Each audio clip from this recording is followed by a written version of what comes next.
और बुलेटिन की शुरुआत करेंगे बड़ी खबर से। उदयपुर से ये बड़ी खबर है जहां पर कर्फ्यू में ढील दी गई है। अमन की राह पर उदयपुर लौटते हुए और इसी को देखते हुए कर्फ्यू में ढील दी गई है, तो लोग इस दौरान घरों से बाहर निकले और बाजारों में एक बार फिर से चहल पहल देखने को मिली है। तो ये तस्वीरें आपको दिखा रहे हैं उदयपुर से।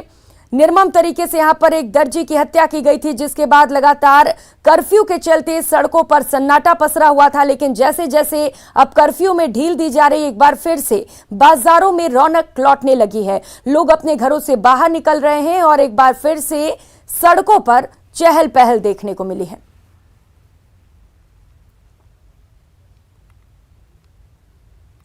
तो ये तस्वीरें आपको दिखा रहे हैं उदयपुर से, जहां पर स्थिति लगातार तनावपूर्ण बनी हुई थी। इस बीच कर्फ्यू में ढील दी गई है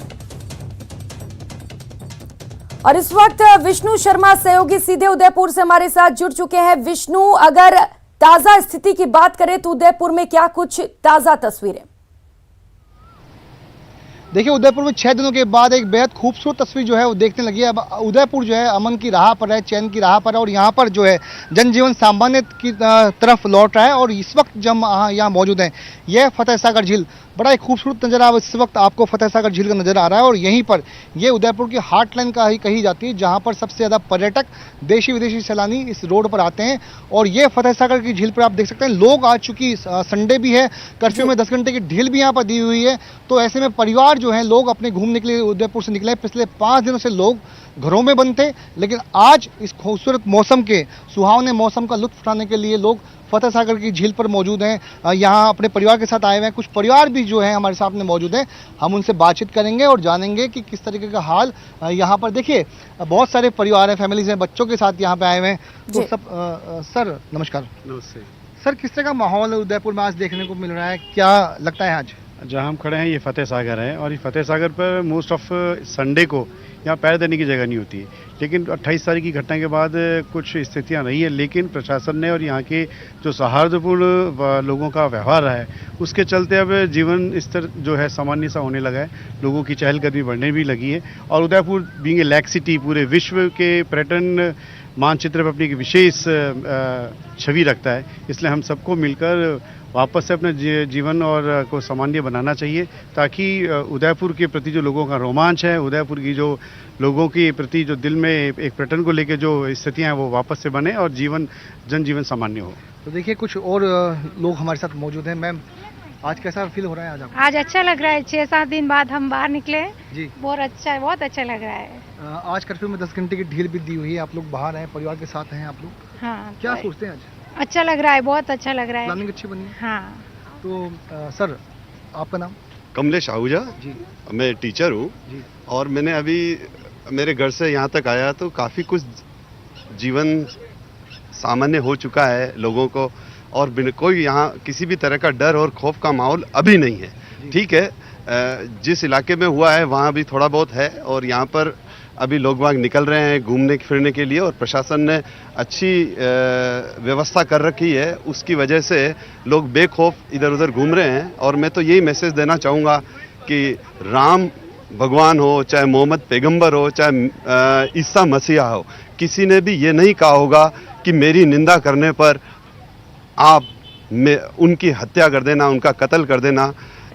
ऐसा कोई धर्म नहीं सिखाता। धर्म हमको बांटना नहीं सिखाता, धर्म हमारे को जोड़ना सिखाता है। हिंदुस्तान तो कहते हैं ना, अलग अलग कल्चर का और विविधताओं का देश है। तो इस देश के अंदर हम सबको एकता बना के आगे बढ़ना चाहिए। अभी भी हम रास्ते पे मेरी वाइफ से ये बात करता रहा था कि 6-7 दिन जो बंद रहा उसकी वजह से उदयपुर को इतना नुकसान हुआ। अगर ये इससे देश में इस तरह से वारदातें होती रहेगी तो हमारा देश उन्नति कैसे करेगा। तो मेरा यही है सभी से, हिंदू हो, मुसलमान हो, किसी भी धर्म का हो, सिख हो, ईसाई हो, हम सब एक हैं और एक बन के ही चलें। हम धर्म से ऊपर इंसान बन के लेकिन चलें। एक सवाल और है कि कर्फ्यू में ढील के बाद लोग बाहर तो निकले हैं, सड़कों पर दिखाई भी दे रहे हैं, लेकिन बड़ा सवाल यह है कि क्या लोग खुद को सुरक्षित महसूस कर पा रहे हैं पहले की तरह? उसके लिए भी हम बातचीत करेंगे। यहाँ पे एक कपल हमारे साथ मौजूद हैं। क्या पहले की तरह आप लोग अपने आप को सुरक्षित मान रहे हैं यहाँ पर? हाँ जी, बिल्कुल मान रहे, क्योंकि 4-5 दिन में लगातार बहुत बंदे अंदर बंद हो गए थे हम, तो तो लग रहा है कि अब 5 दिन बाद मौसम भी अच्छा होगा तो घूमने के हिसाब से हैं यहाँ पे। सुरक्षित कितना मानते हैं, क्योंकि 6 दिन पहले कुछ उदयपुर का माहौल बिगड़ गया था, लेकिन अब जो है कुछ अलग परिस्थितियां हैं, ऐसे में अब क्या सोचते हैं आप लोग सुरक्षा को लेकर के? सुरक्षा को लेकर हम अपने आप को सेफ समझ रहे हैं। रथ यात्रा में भी सब कुछ अच्छा रहा था, काफ़ी अच्छा लग रहा है, मतलब मान। देखिए एक स्थानीय निवासी भी हमारे साथ हैं, सुरक्षा को लेकर कितने आश्वस्त हैं, कितनी सुरक्षा? देखिए उदयपुर ऐसी जगह है जहाँ पे आप किसी भी घर में चले जाओ आपको कहीं पे लड्ड भी नहीं मिलेगा।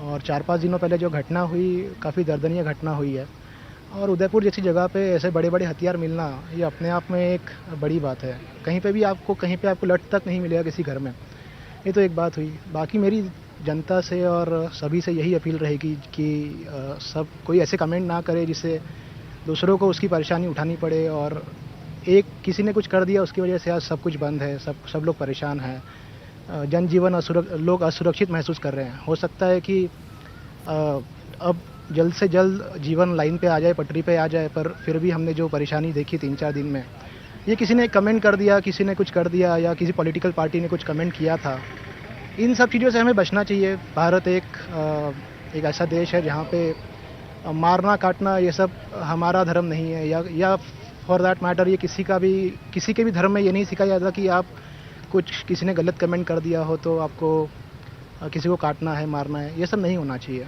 तो देखिए लोगों का कहना है कि भारत एक ऐसा देश है जहाँ पर किसी को भी किसी की मारने की इजाज़त नहीं है, किसी भी कमेंट्स के ऊपर किसी को मारने की इजाज़त नहीं है। फिलहाल देखिए किंग ऑफ हर लाइफ एक कपल खूबसूरत सा यहाँ पर नजर आ रहा है, ये भी आप लोग घूमने के लिए आए हैं यहाँ पर? जी हम घूमने के लिए आए हैं। कहाँ के हैं आप? हम सर एक्चुअली पाली मारवाड़ के हैं जी, हम घूमने के हिसाब से आए हैं। तो आज तो कर्फ्यू लगा हुआ था और आप यहीं फंस गए थे? नहीं कर्फ्यू नहीं, हमें सूचना मतलब अखबार के जरिए मिली थी कि कर्फ्यू 12 से 4 खुल जाएगा, इस हिसाब से हम। तो देखिए एक कपल ऐसा भी है जिनको अखबार के जरिए, मीडिया के जरिए खबर मिली कि आज यहाँ पर उदयपुर में कर्फ्यू उठने वाला है, तो ऐसे में जो कपल है यहाँ पर घूमने के लिए निकला है। कुछ मैडम देखिए लोग कुछ बोलने से, हाँ देखिए 2 शख्स और हमारे साथ मौजूद हैं, कितना सुरक्षित मानते हैं, आज कैसा महसूस कर रहे हैं आज आप? जी उदयपुर बहुत ही सुरक्षित है, प्रशासन की बहुत ही मुस्तैदी से उन्होंने सिचुएशन को काफ़ी अच्छे से हैंडल करा है, और उदयपुर प्रशासन के साथ साथ उदयपुर वासियों का भी धन्यवाद है कि सबने संयम बनाए रखा है इस समय में। तो उसी वजह से आज हम सब ये महसूस कर रहे हैं कि हम काफ़ी सुरक्षित महसूस कर रहे हैं, और एक ये कर्फ्यू की सिचुएशन से हम बाहर निकल पाए। तो प्रियंका काफ़ी लोग खुश हैं, आप देख सकते हैं यहाँ पर मेरे पीछे की तरफ ये फतेह सागर झील है, बोटिंग जो है यहाँ पर शुरू हो चुकी है। जो पिछले 5 दिन से बोटिंग यहाँ बंद हुई थी, आज यहाँ पर वापस से बोटिंग शुरू हुई है। जो चौपाटी मेरे पीछे की तरफ जो चौपाटी है वो चौपाटी यहाँ पर शुरू हो चुकी है, और फतेह सागर झील का जो इलाका है जो कि हार्ट लाइन है उदयपुर की, वहाँ पर वापस से ऊँट गाड़ी पे हम देख रहे थे, लोग ऊँटों की सवारी यहाँ पर अब करने शुरू कर दी है। जी बिल्कुल, और विष्णु तस्वीरें हम लगातार देख पा रहे हैं, और ये तस्वीरें सुखद हैं, सुकून भी दे रही हैं, जिस तरीके से एक बार फिर से लोग बाहर निकल रहे हैं और खुद को सुरक्षित भी महसूस कर रहे हैं। लेकिन विष्णु, जिस तरीके से कर्फ्यू में छूट दी गई है, पुलिस की चुनौती बढ़ जाती है इस दौरान, किस तरीके की सुरक्षा व्यवस्था पुलिस की ओर से? देखिए कर्फ्यू में ढील देने के दौरान ही पुलिस ने पूरे जो चप्पे चप्पे पर, आज भी हमने देखा कि शहर की कई जगहों पर पुलिस के जो जवान उनको तैनात किए गए, पिकेट्स के रूप में जो गाड़ियां हैं वो गश्त कर रही हैं। खुद आईजी प्रफुल्ल कुमार और एसपी विकास शर्मा ये यहाँ पर मौजूद हैं। काफी संख्या में जो अधिकारी है उनका जमावड़ा अभी भी यहीं पर है। विष्णु, यानी कि पुलिस भी पूरी तरह से अलर्ट मोड पर है। बहुत शुक्रिया आपका तमाम जानकारियों के लिए। और अब बात जयपुर की, जहां राजधानी जयपुर में कन्हैया को श्रद्धांजलि देने के लिए लोगों की भीड़ स्टैच्यू सर्किल पर उमड़ रही है। इस घटना से आहत सर्व समाज ने जयपुर में कन्हैया को श्रद्धा सुमन अर्पित करने का ऐलान किया था, जिसके बाद स्टैच्यू सर्किल पर सुबह से ही बड़ी संख्या में लोगों के आने का सिलसिला शुरू हो गया। जनसैलाब कन्हैया के हत्यारों को फांसी देने की भी मांग कर रहा है। इसमें बड़ी संख्या में संत, महंत और सर्व समाज से जुड़े लोग शामिल हैं। स्टैच्यू सर्किल पर मौजूद हर शख्स में इस घटना के विरोध में गुस्से का इजहार किया है। संवाददाता बाबूलाल धायल ने स्टैच्यू सर्किल से ये रिपोर्ट भेजी है। घटना के विरोध में जयपुर आज कन्हैया को श्रद्धांजलि देने के लिए उमड़ रहा है। जयपुर के स्टैच्यू सर्किल पर आप देख सकते हैं कि बड़ी संख्या में लोग उमड़ रहे हैं। समस्त हिंदू समाज की ओर से इस घटना के विरोध में हनुमान चालीसा का पाठ होगा, साथ ही विरोध प्रदर्शन भी किया जा रहा है। इसमें संत पहुंचे हैं, महंत पहुंचे हैं बड़ी संख्या में। हम फांसी की मांग कर रहे हैं, या तो गवर्नमेंट उन्हें सख्त से सख्त सजा दे। हमें कोर्ट पर पूर्ण विश्वास है, यदि कोर्ट उन्हें फांसी की सजा नहीं सुनाती है और उचित कार्रवाई नहीं करती है तो हम पूरा संत समाज, पूरा देश बाध्य होंगे, उस पर कार्रवाई उतरेंगे और पूरा करके उसको सुनिश्चित सजा दिलाएंगे। जय श्री राम। देखिए, ये जन समुदाय का आक्रोश है। जिस प्रकार से कन्हैया लाल की हत्या की गई है, ऐसे दरिंदे को 1 मिनट भी इस धरती पे रहने का अधिकार नहीं है। उसको तुरंत फांसी देना चाहिए। कोर्ट ट्रायल, माननीय कोर्ट से मांग करती हूँ कि ट्रायल के प्रोसेस बंद करके उसको फांसी देने का ऐलान करें। सरेआम सड़क पे खड़ा करके फांसी देनी चाहिए, ताकि आतंकवादियों को ये संकेत जाए कि हिंदू भी एक है। फांसी की सजा मिलनी चाहिए और जो ऐसे कुकर्ते करने वाले लोग हैं उनकी जांच होकर, जो सरकार को पूरी जांच करके और उनको कड़ी से कड़ी इस घटनाक्रम से जो भी व्यक्ति जुड़ा हुआ है, जिसका भी इसमें कोई छोटा सा भी रोल है, उन सब लोगों को कड़ी से कड़ी सजा मिलनी चाहिए। कन्हैया लाल की जो हत्या हुई है, जिन्होंने उनकी हत्या की है, उनको तुरंत फांसी मिलनी चाहिए और फांसी नहीं मिलनी चाहिए, उन्हें बड़ी जनता के बीच में लाके उनका निर्मम हत्या करनी चाहिए, पब्लिक के हवाले कर देना चाहिए उनको। आगे जाके तभी हमारे को शांति मिलेगी। कन्हैया लाल जी का जो षड्यंत्र, जो हत्या का किया गया है, मतलब एक बहुत बड़ा नेटवर्क उसके पीछे काम कर रहा है, स्लीपर सेल्स काम कर रहे हैं। मैं निवेदन करना चाहूंगा कांग्रेस गवर्नमेंट से, इन स्लीपर सेल्स का पता लगा के इनको तुरंत पकड़ के कड़ी से कड़ी सजा दी जाए। तो यहाँ पर धर्म ध्वजाएं लहरा रही हैं और जो लोग आए हैं उनमें जबरदस्त गुस्सा है, और तमाम जो लोग हैं वो जो हत्यारे कन्हैया के, उनको फांसी देने की मांग कर रहे हैं, यहाँ पर डटे हुए हैं। और ये जो गुस्सा, ये जो रोष है, वो जयपुर प्रकट करते हुए इस घटना की निंदा कर रहा है और कह रहा है कि सभ्य समाज में इस तरह की हिंसा बर्दाश्त नहीं की जा सकती। कैमरा पर्सन अविनाश के साथ बाबूलाल धायक, न्यूज़ 18। उधर उत्तर प्रदेश विधानसभा चुनाव से पूर्व भजन जो राम को लाए हैं हम उनको लाएंगे, यूपी में भगवा फिर से लहराएंगे गाकर देश प्रसिद्ध हुए भजन गायक कन्हैया मित्तल ने श्रीगंगानगर में मीडिया कर्मियों से बात करते हुए उदयपुर के टेलर कन्हैया लाल की बर्बरता से हुई हत्या के मामले में आक्रोश जताया। साथ ही सरकार से हत्या में शामिल सभी आरोपियों के तुरंत फांसी की सजा देने की मांग उठाई। उन्होंने कहा कि टेलर कन्हैया लाल की नृशंस हत्या करने वाले हत्यारे समाज और इंसानियत के दुश्मन हैं। ऐसे में इन्हें बिना किसी सुनवाई के, बिना किसी राहत के तुरंत फांसी की सजा देनी चाहिए, ताकि घृणित मानसिकता वाले अपराधियों को सबक सिखाया जा सके। देखिए, उदयपुर इशू एक हिंदुओं के ऊपर सरेआम उनको कमज़ोर दिखाने की कोशिश है। मैं एक समुदाय या एक धर्म के लिए नहीं कहूँगा। जो काम किया है उन दो लड़कों ने, ऐसे लोगों को जीने का हक नहीं है देश के अंदर। ये तालिबान नहीं है, ये भारत है, और यहाँ पर सब बराबर जीते हैं, सबको बराबर जीने का अधिकार है। उदयपुर में हुई कन्हैया लाल की हत्या के विरोध में कोटा ग्रामीण के चेचट कस्बा को बंद रखा गया। बंद को देखते हुए चेचट कस्बे में चप्पे चप्पे पर सुरक्षा के कड़े इंतजाम किए गए। इस बंद का ऐलान विश्व हिंदू परिषद और बजरंग दल ने किया है। बंद के चलते चेचट के बाजारों में सन्नाटा पसरा हुआ है। इस बंद को लेकर और अधिक जानकारी दे रहे हैं हमारे संवाददाता ओम प्रकाश मारू।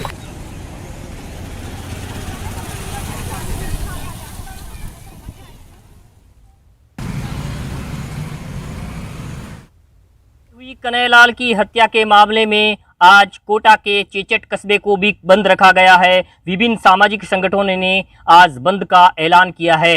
हिंदू संगठनों के साथ कई सामाजिक संगठनों ने भी इस बंद का समर्थन किया है। जो चेचट कस्बे के जो मुख्य बाजार है वहां सन्नाटा पसरा हुआ है और तमाम जो व्यापारी है उन्होंने भी बंद का आह्वान करने के साथ समर्थन किया है। स्थानीय लोगों का जो में आक्रोश व्याप्त होने के साथ उनकी मांग है कि जिन्होंने कन्हैया लाल की हत्या उदयपुर में की है, उस निर्ममता से हत्या के मामले में जो आरोपी है उनको फांसी की सजा दी जाए। हालांकि कल कोटा भी बंद रखा गया था। इससे पहले कोटा ग्रामीण की रामगंज मंडी को भी बंद रखा गया था और प्रदेश के साथ साथ कोटा में भी जो उदयपुर में हुई निर्मम हत्या को लेकर जबरदस्त आक्रोश है। पूरे चेचट कस्बे में जगह जगह पुलिस का भारी जाब्ता तैनात है और शांति और सौहार्द का वातावरण। ब्रेक के बाद आप सभी का स्वागत है। महाराष्ट्र में विधानसभा में शिकस्त के बाद एनसीपी नेता छगन भुजबल ने बीजेपी और केंद्रीय गृह मंत्री अमित शाह पर तंज कसा।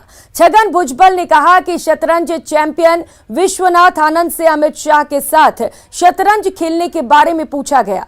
इस पर उन्होंने शाह के साथ खेलने से इनकार कर दिया, क्योंकि अमित शाह ऐसे खिलाड़ी हैं जो ऐसी चाल चलते हैं जिससे खिलाड़ी दुविधा में पड़ जाते हैं।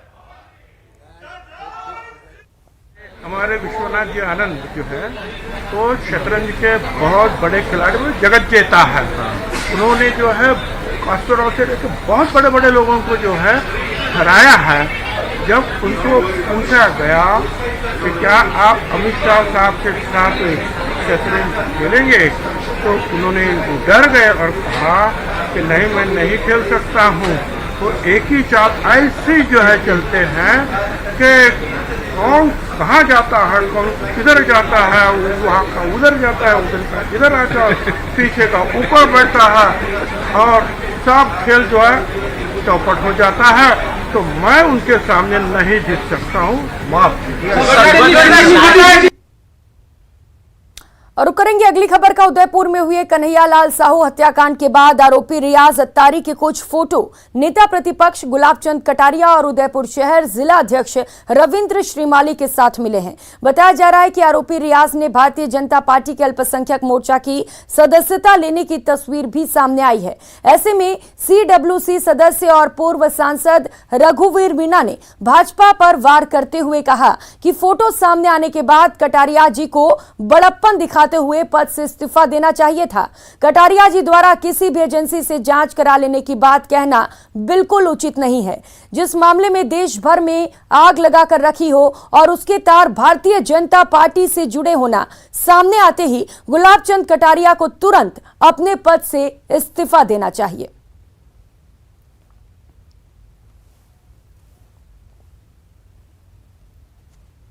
ये जो अपराधी हैं, अपराधी किसी भी समाज के हो सकते हैं। अपराधी होते हैं। जघन्य अपराध जो किया है उसका दंड कानून उनको अवश्य देगा। उनको फांसी की सजा मिले, ऐसी सबकी भावना है। और अपराध भी इसी श्रेणी का है, तो निश्चित तौर पर कड़ी सजा मिलनी चाहिए। मुझे यहाँ एक बात कहना है कि भारतीय जनता पार्टी के लोग, कार्यकर्ता हो चाहे नेता हो, पानी पी पी के कांग्रेस को कोसते हैं। कांग्रेस को कहते हैं कि इनकी वजह से ये सारी घटनाएं होती हैं। परंतु अब जब पता चला कि अपराधी जो मर्डर करने वाला है वो भारतीय जनता पार्टी के अल्पसंख्यक प्रकोष्ठ से जुड़ा हुआ व्यक्ति है। गुलाब जी कटारिया हमारे वरिष्ठ नेता हैं, नेता प्रतिपक्ष रहे हैं अभी गृह मंत्री रहे हैं, हमारे शहर के विधायक हैं। उनके साथ फ़ोटो हैं, रविंद्र श्रीमाली जी के साथ फ़ोटो हैं। उनका स्वागत बीजेपी कार्यालय में हो रहा है। इतना अपराधी आदमी, 3 साल से इनके साथ जुड़ा हुआ व्यक्ति अगर कोई घटना करे, इतना बड़ा जघन्य अपराध करे और हम कांग्रेस पार्टी को दोष दें, ये बड़े गुमराह करने वाली स्थिति है। उधर ERCP को लेकर राज्यसभा सांसद डॉक्टर किरोड़ी लाल मीणा नांगल रजावतान में बड़ी महापंचायत करने जा रहे हैं। कहा जा रहा है कि 10 जुलाई को ये महापंचायत होगी। किरोड़ी लाल मीणा ने यह भी साफ कर दिया कि अगर अनुमति नहीं मिली तो फिर 9 अगस्त को महापंचायत होगी। राज्यसभा सांसद किरोड़ी लाल मीणा ने कहा कि ERCP को राष्ट्रीय परियोजना घोषित करना चाहिए और प्रधानमंत्री नरेंद्र मोदी भी यही चाहते हैं, लेकिन राज्य सरकार तकनीकी खामी दूर नहीं कर रही। किरोड़ी लाल मीणा से बात की दौसा संवाददाता आशीष शर्मा ने। ERCP को लेकर केंद्र और राज्य सरकार आमने सामने हैं और एक दूसरे पर राजनीति के आरोप लगा रहे हैं और सांसद किरोड़ी लाल मीणा इस मामले में एक बड़ी महापंचायत नांगल राजावतान में करने जा रहे हैं। हम बात करते हैं सांसद किरोड़ी लाल मीणा से। सर, जो 10 तारीख को प्रस्तावित महापंचायत है, ERCP एक राष्ट्रीय परियोजना घोषित होनी चाहिए, हमारी भी इच्छा है, मोदी जी भी करना चाहते हैं, लेकिन उसके लिए कुछ कंडीशन है केंद्रीय जल आयोग की। एक तो 75% वाटर डिपेंडेबिलिटी, पानी की निर्भरता 75% का प्रोजेक्ट बना के राज्य केंद्र को भेजे, जो नहीं भेजा 50% पे भेजा है। इसलिए तकनीकी रूप से उपयुक्त नहीं है। दूसरा, ये नदी चंबल मध्य प्रदेश और राजस्थान के बीच में निकलती है, उनका इसमें हिस्सा है, तो उनकी सहमति जरूरी है। सहमति राज्य सरकार मध्य प्रदेश से लेकर केंद्र को भेजे। मुख्यमंत्री जी का कहना गलत है कि हम सहमति की आवश्यकता नहीं है। इन्होंने पहले एक पत्र लिखा है जो कमलनाथ जी ने मना कर दिया, वो दोनों पत्र मेरे पास है, तो फिर पत्र क्यों लिखा सहमति की आवश्यकता नहीं है। तीसरा, जैसा मैं आप दौसा में आप मेरे से पूछ रहे हो, दौसा में 13 बड़े बांध हैं, 12 को जोड़ा नहीं गया, एक मोरेल में केवल पानी डलेगा, तो सारे बाकी बड़े बांधों को जोड़ा जाए और ये प्रस्ताव भेजे जाए। इसको निश्चित रूप से केंद्र स्वीकृत करेगा, हम कराएंगे। नगरी जैसलमेर के शहरी इलाके में मानसून की बारिश से लोगों को उमस से मुक्ति मिली। जैसलमेर वासियों के चेहरे पर मुस्कान आई। जैसलमेर शहर में झमाझम बारिश से सड़कों पर पानी बहता नजर आया। न्यूज़ 18 राजस्थान के संवाददाता श्रीकांत व्यास ने जायजा लिया।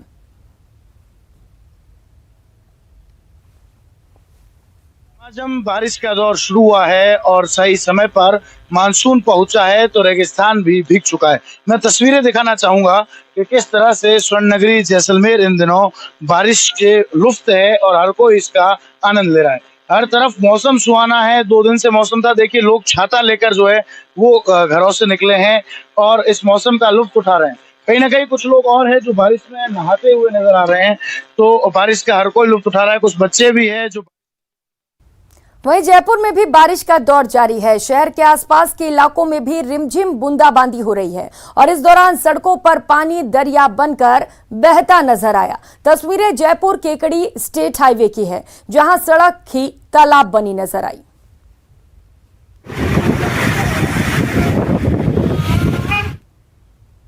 इस बुलेटिन में फिलहाल इतना ही। मुझे दीजिए इजाजत। नमस्कार।